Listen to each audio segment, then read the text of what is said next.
Hi friends, this is ఆర్పి. ఈ వీడియోలో రేపటికి నిఫ్టీ బ్యాంక్ నిఫ్టీ లెవెల్స్, దాంతో పాటుగా కొన్ని స్టాక్స్ కి మనం టెక్నికల్ గా లెవెల్స్ చూద్దాం. ఈరోజు నిఫ్టీ 81 పాయింట్స్ మైనస్ లో క్లోజ్ అయింది. ఓపెనింగ్ గ్యాప్ డౌన్ అయినా కానీ చాలా వరకు రికవర్ అయింది ఈరోజు మార్కెట్. నిఫ్టీ 50 స్టాక్స్ లో 18 స్టాక్స్ అడ్వాన్స్ ఉంటే 31 స్టాక్స్ నెగిటివ్ గా క్లోజ్ అయ్యాయి. ప్రైస్ వైజ్ గా బాగా పెరిగిన స్టాక్స్ అనుకుంటే ఏషియన్ పెయింట్స్, తర్వాత Grasim, Hindustan Unilever, Apollo hospitals, Sun Pharma, UltraTech cement, ఇవన్నీ కూడా ప్రైస్ గెయినర్స్ లో తీసుకోవచ్చు. అట్లనే నెగటివ్ గా క్లోజ్ అయిన స్టాక్స్ తీసుకుంటే టాప్ లో ఉంది విప్రో, దాని తర్వాత Coal India, ONGC, Hindalco, M&M, LTIM, Axis Bank, LT, Larsen and Toubro, తర్వాత SBIN, ఇవన్నీ కూడా నెగటివ్ గా క్లోజ్ అయ్యాయి. సో బ్యాంక్ నిఫ్టీ విషయానికి వస్తే బ్యాంక్ నిఫ్టీ 51,400 దగ్గర క్లోజ్ అయింది. 288 పాయింట్స్ మైనస్ లో క్లోజ్ అయింది. సో నిఫ్టీ టెక్నికల్ చార్ట్ ఇది. మనం గతంలో అనుకున్న లెవెల్ దగ్గరే ఈరోజు ఓపెన్ అయింది. ఎక్కడైతే సపోర్ట్ పాయింట్ ఉందో ఆ సపోర్ట్ పాయింట్ దగ్గరే ఈరోజు ఓపెన్ అయింది. ఓపెన్ అయిన తర్వాత అక్కడి నుంచి కొంత రికవరీ అయింది మార్కెట్. ఫస్ట్ 15 మినిట్స్ 30 మినిట్స్ కొంచెం మొమెంటం స్ట్రాంగ్ ఉంది. తర్వాత చిన్న డిప్ ఇచ్చింది, మళ్ళీ అగైన్ మొమెంటం తీసుకొని క్లోజింగ్ వచ్చేసరికి డే హైకి దగ్గరలో క్లోజ్ అయింది. ఆల్మోస్ట్ ఏదైతే గ్యాప్ ఏర్పడిందో ఆ గ్యాప్ చాలా వరకు రికవరీ అయింది మార్కెట్. అయితే ఇప్పుడు 25,198 దగ్గర క్లోజ్ అయింది. మనం రెసిస్టెన్స్ పాయింట్స్ తీసుకుంటే 25,250 ఫస్ట్ రెసిస్టెన్స్ లాగా ఉంటుంది. దానికన్నా పైకి వెళ్తే మాత్రం 25,360 వరకు వెళ్ళొచ్చు. డౌన్ సైడ్ లో ఇప్పుడు immediate support, weekly pivot level ని ఇమీడియట్ సపోర్ట్ లాగా తీసుకోవచ్చు. 25,126. దానికన్నా కిందకు వస్తే 25,090, అది టీ లైన్ సపోర్ట్. సో మన కీ లెవెల్లో ఎలాంటి మార్పు లేదు. 24,960 మన కీ లెవెల్. ఇప్పుడు మన బ్యాంక్ నిఫ్టీకి టెక్నికల్ చార్ట్ చూద్దాం. నిఫ్టీ డైలీ క్యాండిల్స్టిక్ చార్ట్ ఇది.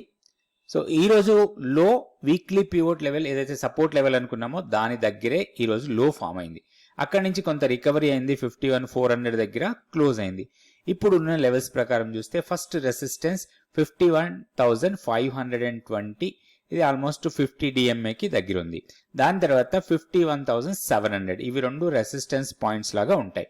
డౌన్ సైడ్ వచ్చేసరికి వీక్లీ పివోట్ 51,250, ఇది ఇమీడియట్ సపోర్ట్ లాగా ఉండొచ్చు. దీన్ని బ్రేక్ చేస్తే మన కీ లెవెలే నెక్స్ట్ సపోర్ట్ 50,960. కీ లెవెల్లో ఎలాంటి మార్పు లేదు. ఏదైనా చిన్న డిప్ ఇస్తే అది మనకి బయింగ్ ఆపర్చునిటీ లాగా తీసుకోవచ్చు ఈ కీ లెవెల్ కన్నా పైన ఉన్నంత వరకు. ఇప్పుడు మనం స్టాక్ ఫ్యూచర్స్ యాక్టివిటీ చూసి అందులో నుంచే రెండు స్టాక్స్ కి టెక్నికల్ గా లెవెల్స్ ఈ స్టాక్ ఫ్యూచర్స్ లో లాంగ్స్ బిల్డ్ అవుతున్న స్టాక్స్ లిస్ట్ ఇది. ఇందులో బర్జర్ పెయింట్ టాప్ లో ఉంది. సో 3.63% ప్రైస్ పెరిగింది. ఓపెన్ ఇంట్రెస్ట్ 10.66% ఓపెన్ ఇంట్రెస్ట్ పెరిగింది. దాని తర్వాత జేకే సిమెంట్, ఇండియా మార్ట్, బయోకాన్, లాల్ పాత్ ల్యాబ్, సన్ ఫార్మా, దాల్మియా భారత్, గ్రాన్యూల్స్, ఇప్కా ల్యాబ్, యూబీఎల్, హిందుస్థాన్ పెట్రోలియం, బాలకృష్ణ ఇండస్ట్రీస్, సింజిన్, ఇవన్నిట్లో కూడా ప్రైస్ పెరుగుతూ ఓపెన్ ఇంట్రెస్ట్ పెరుగుతుంది. ఇందులో నుంచే మనం రెండు స్టాక్స్ కి ఈ రోజు టెక్నికల్ గా చార్ట్ చూద్దాం. అయితే షార్ట్స్ ఎక్కడ బిల్డ్ అవుతున్నాయో కూడా ఒకసారి చూద్దాం. ఈ రోజు షార్ట్స్ బిల్డ్ అవుతున్న స్టాక్స్ చూస్తే F&Oలో కోల్ ఇండియా టాప్ లో ఉంది. 11% ఓపెన్ ఇంట్రెస్ట్ పెరిగింది. ప్రైస్ దాదాపుగా 3% మైనస్ అయింది. దాని తర్వాత Tata chemicals, federal bank, pi industries, RBL bank, doctor Reddy, Wipro, ABB, PNB, state bank of India, NMDC, bank of Baroda, Aarti industries, వీటన్నిటిలో కూడా ఓపెన్ ఇంట్రెస్ట్ పెరుగుతూ ప్రైస్ తగ్గుతూ ఉంది. వీటిలో మనం కొంచెం కాషియస్ గా ఉండాలి. రెండు స్టాక్స్ ఇంకా కొంచెం మనం ఇంకా జాగ్రత్త తీసుకోవచ్చు. ఎందుకంటే ఓపెనింగ్ ప్రైస్ కన్నా బాగా లో క్లోజ్ అయ్యాయి విప్రో, దాంతోపాటు పంజాబ్ నేషనల్ బ్యాంక్, ఇవి రెండు.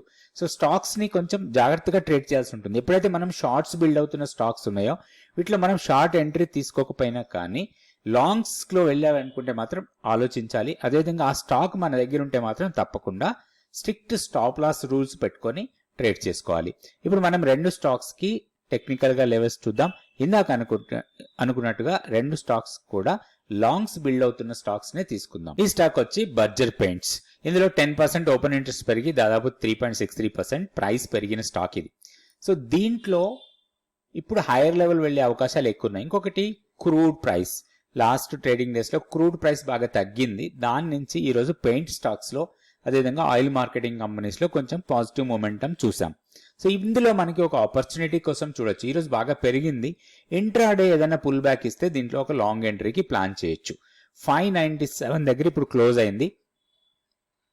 585 586 లెవెల్స్కి వస్తే దీంట్లో ఒక మంచి లాంగ్ ఎంట్రీ కోసం ప్లాన్ చేయొచ్చు. 560 కన్నా కిందకి వెళ్తే మాత్రం కొంత వీక్నెస్ రావచ్చు. ఇక్కడ ఒక కన్సాలిడేషన్ అయింది కొన్ని రోజులు 560 నుంచి 585 మధ్యలో. ఈ కన్సాలిడేషన్ జోన్ ని బ్రేక్ చేసింది. నెక్స్ట్ హైయర్ లెవెల్లో 615 రెసిస్టెన్స్ పాయింట్ లాగా ఉంటుంది. అక్కడికి వచ్చినప్పుడు మనం ప్రాఫిట్ బుక్ చేసుకోవచ్చు. ఇది బర్జర్ పెయింట్స్. నెక్స్ట్ ఇంకొక స్టాక్ తీసుకుందాం. ఈ స్టాక్ వచ్చి డాక్టర్ లాల్ ప్యాథ్లాబ్ 3403 దగ్గర ఈ రోజు క్లోజ్ అయింది. దీంట్లో ఒక 3-4 డేస్ కన్సాలిడేట్ అవుతా ఉంది. మనకి ఈ కన్సాలిడేషన్ జోన్ ని తీసుకొని జోన్ బ్రేక్అవుట్ కోసం మనం ప్లాన్ చేసుకోవాలి. సో 3310 అనుకోవచ్చు. అక్కడి నుంచి 3450. సో ఇప్పుడు 3403 దగ్గర క్లోజ్ అయింది ఈరోజు. 350ని బ్రేక్అవుట్ కోసం మనం ప్లాన్ చేయొచ్చు. వన్స్ 3450 బ్రేక్ అయితే మాత్రం, సో ఇక్కడ 3315 ఇది. సో 3300 మన స్టాప్ లాస్ లాగా ఉండాలి. 3450 బ్రేక్అవుట్ కోసం బ్రేక్అవుట్ ట్రేడ్ చేయొచ్చు. వన్స్ 3450 బ్రేక్ అయితే ఇది 3625 వరకు అప్ సైడ్ వెళ్ళడానికి అవకాశం ఉంటుంది. ఎందుకంటే మొమెంటం వైజ్ గా చూసినప్పుడు నెక్స్ట్ రెసిస్టెన్స్ లెవెల్ 3625 దగ్గర ఉంది. సో అక్కడికి వచ్చినప్పుడు మనం దీంట్లో ప్రాఫిట్ బుక్ చేసుకోవచ్చు. ఇది డాక్టర్ లాల్ ప్యాథ్లాబ్. రేపటి వీడియోలో మళ్ళీ 2 stocks Nifty, bank Nifty levels చూద్దాం. Thank you so much for watching this video.